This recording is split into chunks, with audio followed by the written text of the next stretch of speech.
Hey, I just want to welcome you to one of our relationship goals videos, and this one's going to be on being single.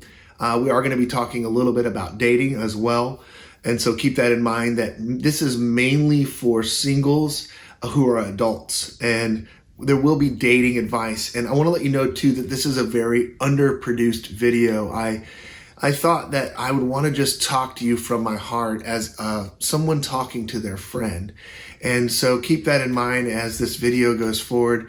If you're not interested in dating thoughts and advice, you won't like this whole thing, but I think you'll like the first part at least.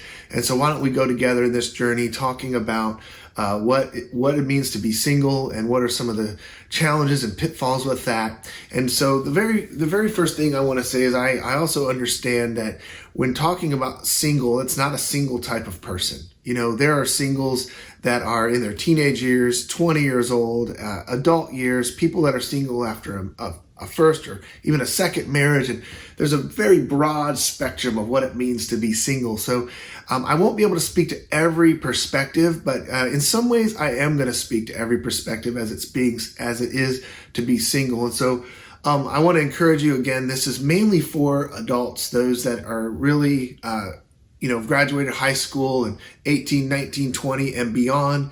My aunt was single until she was in her early 50s, and she actually got married in her 50s, which I think was what a cool thing. And so God can kind of meet you wherever you're at. I am married, and keep that in mind. But at one point I was single. And I got married when I was 24 years old, and I was part of a young adult ministry for 10 years. I started something called the Mezzanine, which is still going strong, and it's primarily filled with single people in their 20s and even early 30s. And I also counsel people, and I see people who are single, people who are dating, people who are married, people that get divorced, people that get remarried. And so I want to speak to you from a very broad perspective, okay? And first of all, I want to say this about being single. Single is not secondary. I will say this, the most important relationship in the entire world is not marriage. It's actually comes before marriage. It's you and the Lord. The Bible says that the greatest commandment is that you would love the Lord God with all your soul, with all your mind, and with all your strength. And you would love your neighbor as you love yourself. The first and most primary relationship that everyone should have, whether you're single or that you're married or whether that you're divorced or whatever, doesn't really matter, is that do you love God? And out of your love for God flows your love for yourself and for your neighbor and for a spouse and for a friend.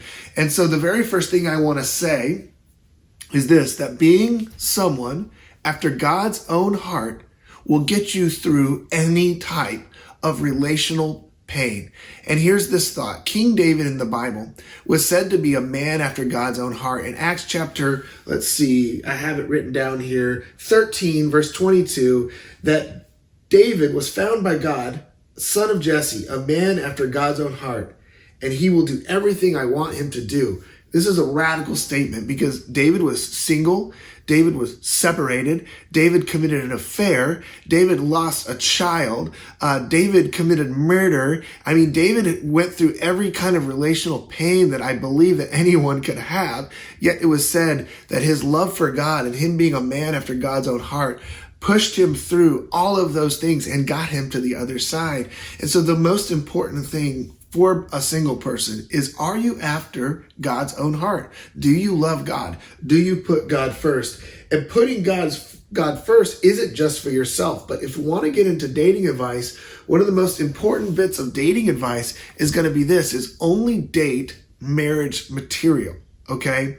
Now, dating kind of drove me nuts when I was, and I think it's hard for everyone, so keep that in mind. But it drove me nuts when I would hear somebody who was married say, when I saw Sally and I looked into her eyes for the very first time, God spoke to me and I knew we would get married. And sure enough, 7 years later, after dating, we got married. I knew it.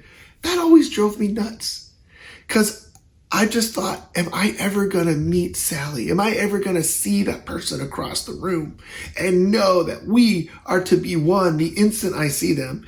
And it drove me nuts because that might have been true for them, but honestly, for every one time that happens, there's 1,000 times where it doesn't happen.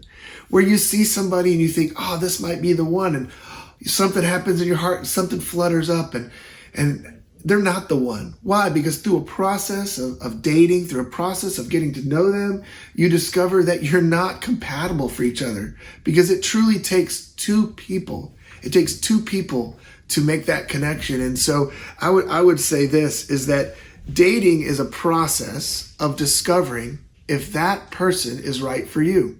But you should only date marriage material. You should only date somebody who qualifies to be dateable. And one of the most important things is that, do they love God?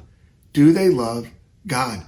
Another thing you're going to want to look for is, do they have drive? Do they have passion? Do they have unrealized potential that they're going after? Or are they lazy?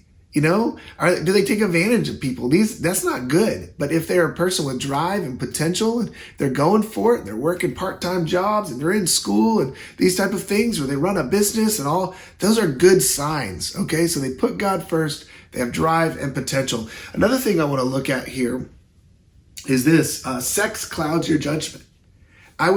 It's very simple to say, avoid sex in a relationship while you're dating, because sex clouds the judgment. It clouds your judgment over them and their judgment over you. And I want to give you just two simple, quick bits of advice to avoid sex in dating.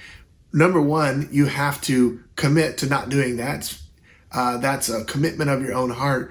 But then you've got to set up some parameters in your dating, or you might say boundaries, to keep that from happening. And just one really simple one here is, don't lie down together. Like, don't lie down on the bed together. Don't lie down on the couch together. Don't lie down, because that's when you lay down, that's where all that stuff happens, right? That's where all that, you get all of that activated. And another thing is this basic principle is, don't be alone together, especially in the evening. Don't be alone together at night. And this doesn't mean you can't go on a date to a restaurant. And again, I'm speaking to adults here. And so you have to filter this and process this through your own judgment and what you and how you've been raised.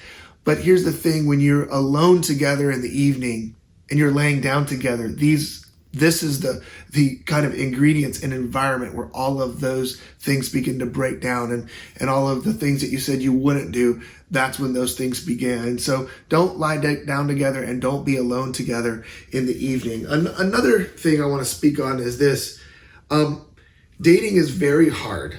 Okay, so go easy on yourself. Don't have this kind of fantasy that everybody else is great at this. Everybody else knows what they're doing. That guy over there is the master of dating and he understands all of that. Whatever. That's just not true. Dating is difficult.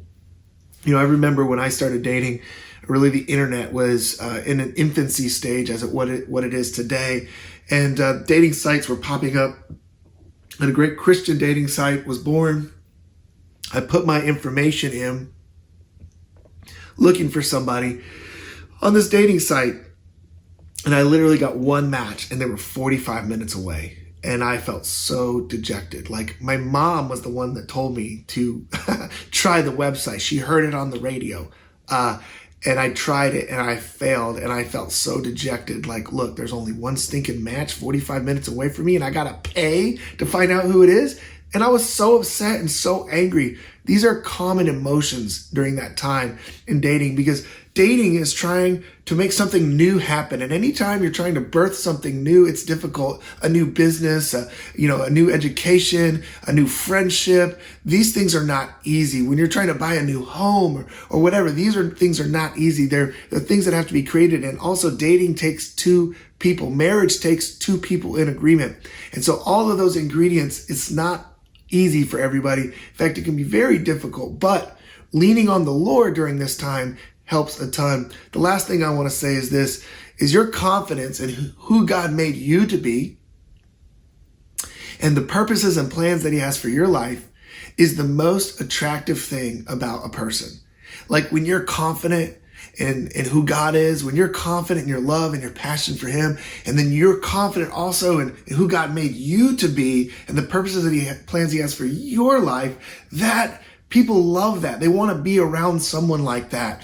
And so I would encourage you to finally and be in environments where there are other people like that, where there are other people that are going after God. And don't let it just be a singles environment, but be in environments like our church where there's singles and there's married and there's children and there's teenagers and all these different people, and they're all pursuing the Lord, because I believe it's in these environments that God likes to bring the right people along in our lives. And those are great places to learn what it means to have a marriage, and to learn how to live as a single person, and to learn how to raise a teenager, and to learn how to have a child, and these type of things. That's the best environment. So I would want to encourage you with that today.